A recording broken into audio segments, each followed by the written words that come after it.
வணக்கம். செல்வகுமாரின் மாலை வானிலை ஆய்வறிக்கை. அதிகாரப்பூர்வ வானிலை அறிக்கைக்கும் இந்திய வானிலை ஆராய்ச்சித்துறை அறிக்கையை பார்க்கவும். 2026 ஜனவரி 17 சனிக்கிழமை மாலை ஆய்வறிக்கை. வானிலை அமைப்பு: வங்கக்கடலில் தென்கிழக்கு பகுதியில் காற்று சுழற்சி உருவாகி இலங்கையின் தெற்கு பகுதி கடந்து குமரிக்கடல் வழியாக மாலத்தீவு நகரக்கூடிய அடுத்தடுத்த 2 நிகழ்வுகள் இந்த மாத இறுதிக்குள் வர இருக்கிற காரணத்தினாலே வரக்கூடிய ஜனவரி 23 இரவு முதல், சரியாக சொல்லப்போனால் ஜனவரி 24 அதிகாலையில் இருந்து ஜனவரி 25 நள்ளிரவு, ஜனவரி 26 அதிகாலை வரை 72 மணி நேரம் மழைப்பொழிவு ஏற்கனவே சொல்லியிருந்தோம். இதில் 48 மணி நேரம் மழைப்பொழிவு சற்று கனமழை பொழிவாகவே தெரிகிறது பல மாவட்டங்களில். அதாவது ஜனவரி 24, 25 2 நாளும் பெரும்பாலான மாவட்டங்களுக்கு பரவலான மழைப்பொழிவையும் ஆங்காங்கே மிக கனமழை பொழிவையும் கொடுக்கும் என்று எதிர்பார்க்கப்படுகிறது. 24, 25க்கு பிறகு 26 முற்பகல் மட்டும் லேசான மழைப்பொழிவை டெல்டாவிற்கு தெற்கே கொடுக்கும். தென் மாவட்டங்களுக்கு 26ஆம் தேதி மழை இருக்கும். தென் மாவட்டங்களில் 26ஆம் தேதியும் மழை இருக்கும். தென் மாவட்ட மேற்கு தொடர்ச்சி மலை 26ஆம் தேதியும் கண்டிப்பாக மழை இருக்கும். ஆக 72 மணி நேர மழைப்பொழிவில் கண்டிப்பாக 48 மணி நேர மழை, அதாவது 24ஆம் தேதியும் 25ஆம் தேதியும் கனமழை பொழிவாகவே தெரிகிறது. இதற்கு அடுத்த மழை வரக்கூடிய ஜனவரி 29, 30, 31 அமையும் என்று எதிர்பார்க்கப்படுகிறது. 30 மற்றும் 31 உறுதியாக தெரிகிறது. அந்த நிகழ்வும் இலங்கை கடந்து குமரிக்கடல் வழியாக நகர்கிற நிகழ்வு தான். அதோட தீவிரத்தன்மையை பொறுத்து தமிழ்நாட்டின் கர்நாடக எல்லையோரம் எட்டி பிடிக்குமா என்பதை பார்க்கணும். ஆனால் முதல் நிகழ்வு மேற்கு தீ இடையூறு இமயமலையில் அமைந்து கிழக்கு காற்றை, அதாவது தமிழ்நாட்டின் தரையேற்றக்கூடிய கிழக்கு காற்றை தன் பக்கம் ஈர்க்கும் என்பதனால கிழக்கு காற்று கர்நாடக பகுதி வரைக்கும், ஆந்திர பகுதியின் தெற்கு பகுதி வரைக்கும் உள்ளே முன்னேறி மழைப்பொழிவை கொடுப்பதற்கு சாதகமாக அமைவது இதுவே ஒரு வித்தியாசமான வானிலையாக எதிர்பார்க்கப்படுகிறது.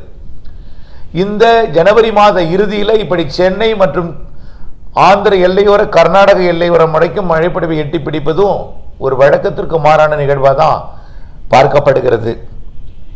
இந்த நிகழ்வு மேற்கத்தி இடையூறின் காரணமாகத்தான் வடகடலோரம், வட உள்பகுதி, கர்நாடக எல்லையோர மாவட்டங்கள் வரைக்கும் எட்டி பிடிக்க இருக்கிறது. பிறகு அது தெற்கு நோக்கி திரும்பி அனைத்து மாவட்டங்களுக்குமே மழைப்பொழிவை கொடுக்கும். அது ஒரு பேரலெல்லாம் இணையாத்தான் கொடுக்கும்னு எதிர்பார்க்கப்படுகிறது. திருவள்ளூரில் தொடங்கும் அதே வேளையில் வேதாரண்யத்துக்கும் தொடங்கும். அது வட உள் மாவட்ட பகுதிகளுக்கு தொடங்கும் போது கன்னியாகுமரி உள்ளிட்ட மாவட்டங்களுக்கும் கொடுக்க தொடங்கிடும். ஆக 24, 25 2 நாளுமே அனைத்து மாவட்டங்களுக்குமே மழை தெரிகிறது. ரொம்ப மழை எதிர்பார்த்துறாதீங்க, அளவா எதிர்பாருங்க. அதிகமாக பெய்தால் உங்களுக்கு மகிழ்ச்சி கொடுக்கும்.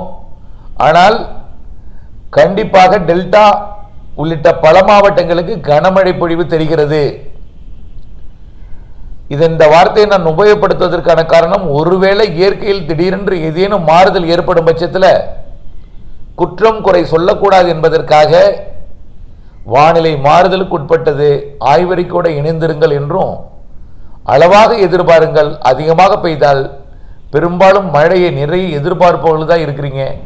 ஆகவே நிறைய பெய்தால் அவர்களுக்கு மகிழ்ச்சி கிட்டும். அதிகம் எதிர்பார்த்திருந்து குறைவாக பெய்தால் மனக்கவலை ஏற்படும். கண்டிப்பாக நல்ல மழை இருக்கிறது, ஆனால் உங்களுடைய எதிர்பார்ப்பு குறைவாக வைத்துக் கொள்ளுங்கள். கூடுதலாக பெய்யும் பொழுது மகிழ்ச்சி ஏற்படும். இப்போ எச்சரிக்கை இருக்கிறது அறுவடை விவசாயிகளுக்கு, விதைப்பு விவசாயிகளுக்கு. எச்சரிக்கை, கண்டிப்பாக எச்சரிக்கை. திட்டமிடுதல் மிக மிக அவசியம். என்ன திட்டமிடுதல்னா, 24, 25 கனமழை இருக்கு, வயல்களில் நீர் தேங்கும். ஏற்கனவே கடலோர மாவட்டங்களில் கடந்த முறை பெய்த மழை வயல்களில் நீர் தேங்கியது. பல மாவட்டங்களில் நிலக்கடலை விதைப்பு பாதிப்படைந்தது என்பது உங்களுக்கெல்லாம் தெரியும். ஆனால் அதை விட கூடுதல் மழை தான் இது கொடுக்கும் என்று எதிர்பார்க்கப்படுகிறது. ஏற்கனவே பெய்த மழையில் அது பெரும்பாலும் இந்த நாகப்பட்டினம், மயிலாடுதுறை இந்த மாவட்டங்களுக்கு அதிகமாக கொடுத்துச்சு. ஆனால் இப்போ வரக்கூடியது திருவள்ளூர் முதல் கன்னியாகுமரி வரைக்கும் கொடுக்கும் என்று எதிர்பார்க்கப்படுகிறது. அனைத்து மாவட்டங்களுக்குமே மழை இதில் இருக்கு. அந்த நிகழ்வை காட்டிலும் இது ஒரு வேறுபட்ட நிகழ்வாக, கர்நாடகா ஆந்திர எல்லையோரம் வரைக்கும் எட்டி பிடித்து மழைப்பொழிவை கொடுக்கும் நிகழ்வாக இது தெரிகிறது. இதன் காரணமாக கண்டிப்பாக கடலோர மாவட்டங்களுக்கு, குறிப்பாக டெல்டாவிற்கு ஏற்கனவே பெய்த மழைப்பொழிவை விட கூடுதல் மழைதான். அறுவடை விவசாயிகள் சரியாக பொங்கல் நடைபெற்றுக் கொண்டிருக்கிற இந்த நிலையில் இன்று காணும் பொங்கல், நாளை இன்றுடன் பொங்கல் நிறைவடைகிறது. நாளை ஞாயிற்றுக்கிழமையிலிருந்து உங்களுடைய அறுவடை பணியை, முதிர்ந்த நெல் தானியங்களை அறுவடை பணிகளை முடியுங்கள். கதிர் அறுவடை செய்யும் இயந்திரம் வைப்பவர்கள் பொங்கலுக்கு விடுமுறைக்கு சென்றிருந்தால் தயவு செய்து விவசாயிகளுக்கு உதவும்படி உடனடியாக அறுவடை மாவட்டங்களுக்கு திரும்பி, குறிப்பாக டெல்டா மற்றும் பிற அறுவடை நடைபெறக்கூடிய மாவட்டங்களுக்கு திரும்பி அறுவடை பணியை தொடக்கி வரக்கூடிய 23ஆம் தேதி மாலைக்குள் அறுவடையை முடிக்குமாறு கேட்டுக்கொள்கிறேன். ஆக நாளை 18, 19, 20, 21, 22 5 நாட்கள் இருக்கிறது. இந்த 5 நாட்களில் முதிர்ந்த நெல் தானியங்களை விரைந்து அறுவடை செய்திட அன்போடு கேட்டுக்கொள்கிறேன். கண்டிப்பாக நீர் தேங்கும் அளவிற்கு இருக்கும். ஏற்கனவே பெய்த மழை நீர் தேங்கவில்லை. சில இடங்களில் ஆறுகள் நிரம்பியது, சில இடங்களில் வயல்கள் நிரம்பி ஆறுகளுக்கு ஓடியது. ரோடை சாலையும் கடந்து செல்லக்கூடிய மழைப்பொழிவையும் கடந்த முறை பார்த்தேன். ஆகவே இந்த முறை அதைவிட கூடுதல் மழை தான் டெல்டாவில் கண்டிப்பாக பரவலாகவே இருக்கும். டெல்டாவில் பரவலாகவே கனமழை பொழிவு இருக்கிற காரணத்தினாலே அறுவடை தானியங்கள் மழையால் பாதிக்கப்படலாம். அறுவடை தானியங்கள், அதாவது கதிர் சாய்ந்திருக்கிறது, தரையில் படுத்திருக்கிறது, அந்த தானியங்களுக்கு பாதிப்பு வரலாம். முதிர்ந்த நெல் தானியங்களை தயவு செய்து 22ஆம் தேதிக்குள் அறுவடை செய்து அன்போடு கேட்டுக்கொள்கிறேன். அதேபோல விதைப்பு, நிலக்கடலை விதைப்பு இடைவெளி கேட்டீர்கள், இடைவெளி சொல்லியாச்சு. ஆனால் பொங்கல் நாளிலே நிலக்கடலை விதைப்பிற்கு ஆட்கள் கிடைக்கவில்லை. சில இடங்களிலே கடந்த மழை அதிகமாக பெய்த காரணத்தினாலே அதிக ஈரம் கோர்த்திருந்தது, நீர் கோர்த்திருந்தது, மண்ணிலே உழ முடியவில்லை. நிலக்கடலைக்கு ஏற்ற ஈரப்பதம் குறையவில்லை, அதிக ஈரப்பதம் இருந்ததுனால விதைக்க முடியவில்லை. சில இடங்களிலே பொங்கலுக்கு ஆள் பற்றாக்குறை, பொங்கல் நேரத்தில் பணிக்கு வரவில்லை ஆட்கள், இதனால் நிலக்கடலை விதைக்க முடியாமல் இருந்தது. இப்பொழுது நீங்கள் விதைக்க தொடங்கினால் 5 நாள் தான் இடைவெளி இருக்கும். இப்போ நாளைக்கு விதைக்க தொடங்கினா 18, 19, 20, 21, 22 5 நாள் இடைவெளி போதாது. முளைப்பிற்கு 7 நாள் வேண்டும். ஆகவே உங்களுடைய முடிவுக்கு விட்டு விடுகிறேன்.